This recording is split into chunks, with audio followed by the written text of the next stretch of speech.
The snow swirled like a cruel whisper around Emily Carter's boots that fateful Christmas Eve. 5 years ago, as she stood frozen on the porch of her family's crumbling house in Lansing, Michigan.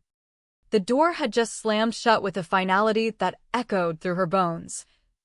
Her parents' faces, cold and unyielding, fading behind the frosted glass.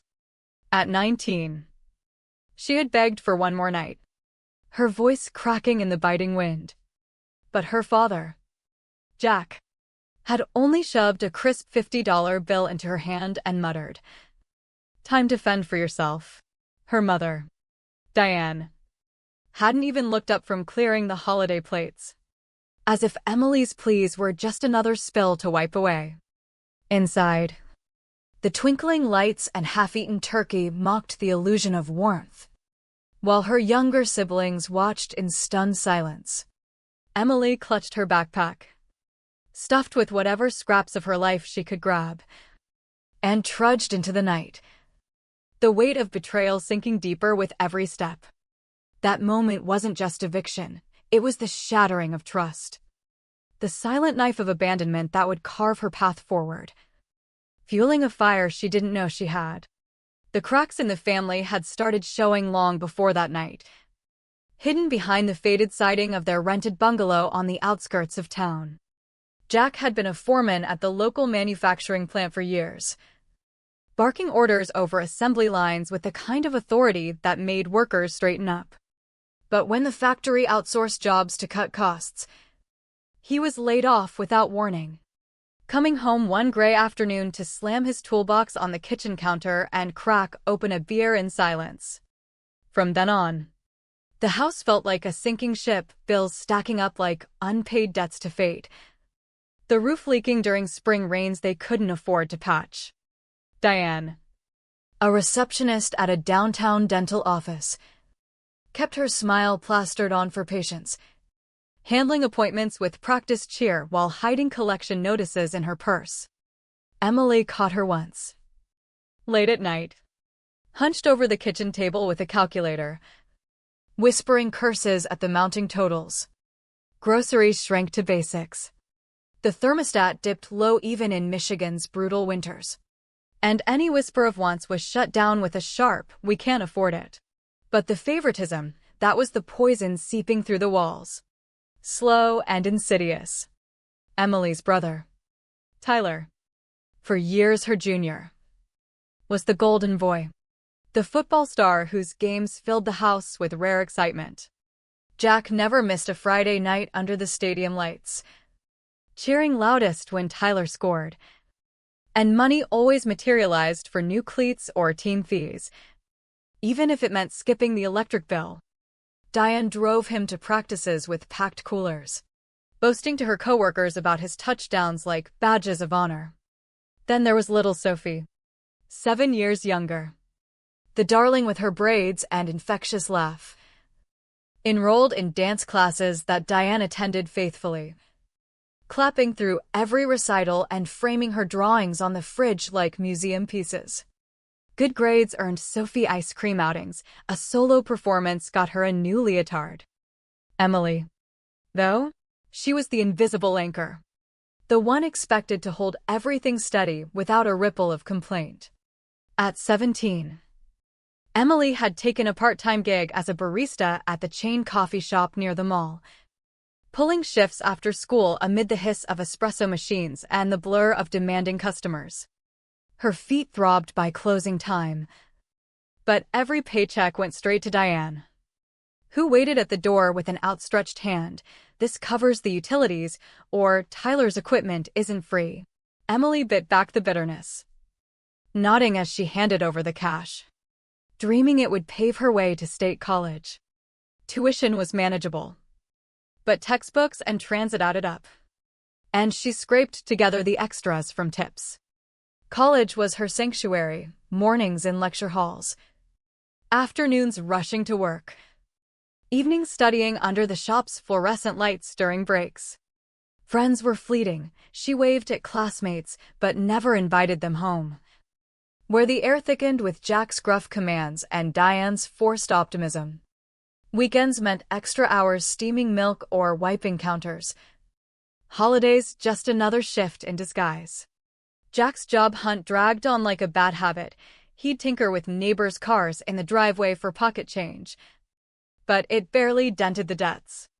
Arguments exploded behind closed doors, Diane accusing him of laziness, Jack firing back about her frivolous spending on the kids' activities. Tyler and Sophie stayed insulated, their worlds orbiting sports and sparkles. Once, Tyler nailed a big win, and Jack splurged on pizza for the family to celebrate. Emily brought home a scholarship letter from her business classes, and Diane skimmed it before asking, "Can you pick up more shifts to help with Sophie's recital fees?" The small slights accumulated like scars, Tyler's trophies polished and displayed, Sophie's costumes mended with care, while Emily's straight A's earned a curt, "Keep it up" for more aid. No fanfare, just obligation. She pushed herself harder, skipping meals to cram in the library, applying for every bursary under the sun. Social invites fell away as she tallied hours to cover her contributions to the household. The emotional chasm widened. Jack critiqued her if she dragged home late from work, but praised Tyler's endurance on the field. Diane spent hours rehearsing dances with Sophie, yet brushed off Emily's questions about finances with "Figure it out, you're the smart one." Emily armored herself with independence, walking home alone under streetlights, backpack laden, fantasizing about a life where her sweat counted for something. Little did she know, that slammed door was looming, ready to force her hand. Back at that Christmas table, the illusion shattered mid-bite. The turkey gleamed under the lights, potatoes steaming, as Tyler recounted his latest game with animated gestures and Sophie chimed in with giggles. Jack sipped his coffee. Diane passed the rolls, then Jack slammed his fist down, plates rattling. "Enough's enough," he growled. Eyes locked on Emily. "You're on your own now." Diane nodded, gaze averted, as if it were scripted. Emily's fork clattered, the room spun. "What? Now? It's Christmas." Tyler froze mid-sentence. Sophie went wide-eyed. Jack pulled out the $50, sliding it over like a tip. "That's it. Pack up." Tears burned as Emily pleaded. "Just until morning, please." Diane snapped. "Don't spoil it for the others," stacking dishes like barriers. Jack yanked the door open, snow gusting in. Emily fled upstairs, heart hammering, cramming clothes, a laptop, essentials into her bag. Downstairs, silence, no goodbyes, no regrets. She grabbed the bill, her ID, and stepped into the blizzard, the door thudding shut like a coffin lid.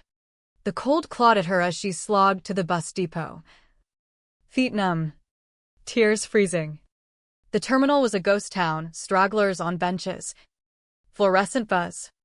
She bought a ticket to downtown with part of the cash, huddling on a seat till dawn, backpack clutched like a lifeline. Every shadow jolted her, thoughts raced, homeless on a holiday, siblings safe inside, parents choosing ease over her. Midnight passed in isolation, wind howling, as she vowed survival over surrender. Morning brought desperation. Emily wandered slushy streets, scanning for jobs amid holiday closures. A diner sign caught her eye, line cook needed, immediate. Inside, the warmth of grease and coffee enveloped her. Owner Maria Gonzalez, with salt and pepper hair and a no-nonsense stare, handed her an apron. "Show me what you got." Emily scrubbed griddles, chopped onions till her eyes watered, flipped burgers under Maria's watchful eye. "Buy clothes." Maria pressed $25 into her palm, back at 5 a.m. It was scraps, but real. Maria eyed her disheveled state and offered the back storeroom cot, temporary, mice included. Emily collapsed there, exhaustion drowning the scratches in the walls.